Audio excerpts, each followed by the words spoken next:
Tommy Rowland Shaw is an American guitarist, singer, songwriter, and performer best known for his work with the rock band Styx. In between his stints with Styx, he has played with other groups including Damn Yankees, Shaw Blades, as well as released several solo albums. Early life and music career. Tommy Shaw was born in Montgomery, Alabama, and played with many local bands in his early years. He left Montgomery after attending Robert E. Lee High School to join the Smoke Ring and then MSFUNK, a Chicago-managed outfit that he played with for 3 years, which gave him a chance to be noticed by Styx during a 2-week club gig in Chicago. After MSFUNK disbanded, he went back to Montgomery to join a local group called Harmony with his childhood friends, which performed at the Club Kegler's Cove in a bowling alley called Balmer Lanes. Following Styx's move to A&M, guitarist and vocalist John Karulewski suddenly left the band shortly before they were to embark on a nationwide tour, and a frantic search to find a last-minute replacement was launched.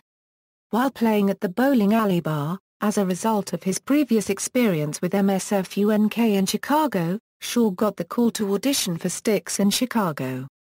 Shaw said, "I got on the plane and went up there the next day, and they didn't ask me to play the guitar at all." The guitar never came out of the case. Once Styx had listened to Shaw's demo tape and Shaw had proven he could sing high notes in Lady, he was hired. Styx, 1970s. Shaw joined Styx in December 1975. His first album with Styx, Crystal Ball, was titled after his own composition and also includes his songs Mademoiselle and Shoes. Its follow-up, The Grand Illusion, became the group's breakthrough album, which went platinum due in part to a lot of Shaw's doing. Shaw personally went from studio to studio, coast to coast, and pleaded with the stations to play the band's Dennis DeYoung written and sung single Come Sail Away, and also featured a radio hit by Shaw, Fooling Yourself. Styx's 8th album, Pieces of Eight, was the breakout album for Shaw's songwriting talent. His rock-oriented contributions Renegade and Blue Collar Man were the only major hits from this release, reaching number 16 and number 21 respectively on the Billboard Hot 100 Singles chart, and they became 1970s rock radio staples and perennial Styx concert favorites. Says the Shaw-sung ballad Sing for the Day also became a moderate hit, hitting number 41, making Shaw the writer and singer of all 3 singles pulled from the album. 1980s, 1990s. Though the 1980s eventually brought the decline of Styx, the decade began with the band riding a wave of commercial success with the number 1 pop ballad Babe from their album, Cornerstone, which was written by keyboardist Dennis DeYoung. However, tension mounted within the band as Shaw and other band members, preferring the rock direction of the songs written by Shaw and guitarist James Young, expressed dissatisfaction with DeYoung's desire to pull the band into a pop radio. Although the band had released singles and achieved airplay on pop radio, up until now this point they had done so sticking to their progressive hard rock roots. But the planned release of First Time, another ballad much in the same vein as the previous single Babe, brought things to a head within the band. Shaw threatened to quit if First Time was released, worried that 2 ballads in a row would damage Styx's rock good. DeYoung and the record company argued for release, but were outvoted by the band. For this reason, unbeknownst to the public, DeYoung was briefly fired from the group in early 1980 but quickly rehired, and the conflict would arise again. Shaw's dissatisfaction continued to grow as DeYoung took more and more control of the band and their musical direction. Shaw had a lesser role on the theatrically themed album Paradise Theatre than he had on previous albums with the band, even though it featured a number 9 hit by Shaw. Too Much Time on My Hands, his only top 10 hit with Styx. Shaw's frustration in the band ultimately boiled over with the next album Kilroy Was Here. The concept of the album along with its accompanying tour were entirely the brainchild of DeYoung. The live shows featured an 11-minute movie intro and theatrical performances with dialogue by the band. Shaw very much detested the whole project, and this time around vetoed one of his own compositions, Haven't We Been Here Before, from being released as a single. From the time Shaw joined Styx, up until the release of Babe, Shaw had written and sang on 6 of the band's 8 singles released in that period. After Babe, Shaw would only be responsible for one of the next 9 singles in North America until his departure in 1984, following the end of the Kilroy Was Here tour. Shaw released 3 solo albums in the 1980s, Girls with Guns, What If, and Ambition, scoring a top 30 hit with the title track and a minor hit with Lonely School, both from the first album. Shaw's solo band opened concerts for the Kinks in 1984 and for Rush in 1987-88. 1990s, present. In the early 1990s, Shaw, Ted Nugent, Jack Blades, and drummer Michael Cartellon formed the band Damn Yankees. Their biggest hit, High Enough, was co-written by Shaw. The band had a strong concert following, and their second album went platinum, but the band went on hiatus until 2000, when they recorded an album that, because of poor production quality, was never released. Shaw returned to a reunited Styx in 1995 and embarked on a subsequent tour with them in 1996. Shaw would later record a 4th solo record in 1998, Seven Deadly Sins. Shaw has also worked with other artists on a Pink Floyd's The Wall tribute album titled Back Against the Wall. He also worked on a Kiss tribute album, Spin the Bottle, on which he sang Love Gun.